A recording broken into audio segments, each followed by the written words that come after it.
বিশ্ব সামরিক অঙ্গনে আবারও আলোচনায় যুক্তরাষ্ট্রের শক্তিশালী ক্রুজ মিসাইল টমাহক। এই একটি ক্ষেপণাস্ত্রের নাম শুনলেই কেন বড় বড় রাষ্ট্রগুলো সতর্ক হয়ে যায়। এবং দক্ষিণ এশিয়ার প্রেক্ষাপটে বাংলাদেশ কি কখনো এই মিসাইল কেনার সক্ষমতা বা সুযোগ পাবে, জানাচ্ছেন বিস্তারিত। টমাহক ক্রুজ মিসাইল যুক্তরাষ্ট্রের তৈরি একটি দীর্ঘপাল্লার অত্যন্ত নির্ভুল অস্ত্র ব্যবস্থা। এটি মূলত যুদ্ধজাহাজ ও সাবমেরিন থেকে নিক্ষেপ করা হয়।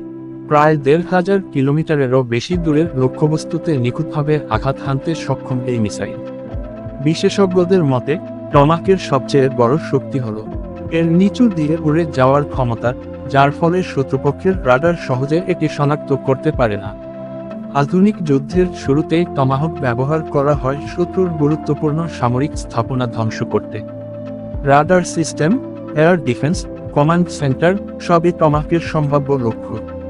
জিপিএস ভূখণ্ড শনাক্তকারী উন্নত প্রযুক্তির মাধ্যমে এই মিসাইল নির্দিষ্ট ভবন বা বাংকারে আঘাত হানতে পারে প্রায় শতভাগ নির্ভুলতায়।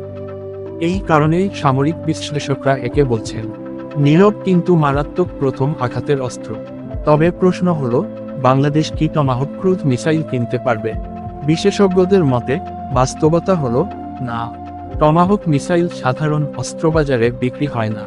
এটি কেবল যুক্তরাষ্ট্র ও তাদের হাতে গোনা কয়েকটি ঘনিষ্ঠ মিত্র দেশের মধ্যেই সীমাবদ্ধ। বাংলাদেশের সামরিক নীতি মূলত প্রতিরক্ষামূলক। দেশটি আক্রমণাত্মক দীর্ঘপাল্লার অস্ত্রের বদলে নিজস্ব আকাশ ও সমুদ্রসীমা রক্ষায় জোর দিচ্ছে আধুনিক প্রতিরক্ষা ব্যবস্থার ওপর।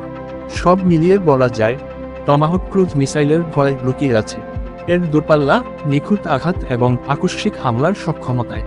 তবে বাংলাদেশের নিরাপত্তা কৌশল ভিন্ন পথে, প্রতিরক্ষার শক্তি জোরদার করাই যার মূল লক্ষ্য।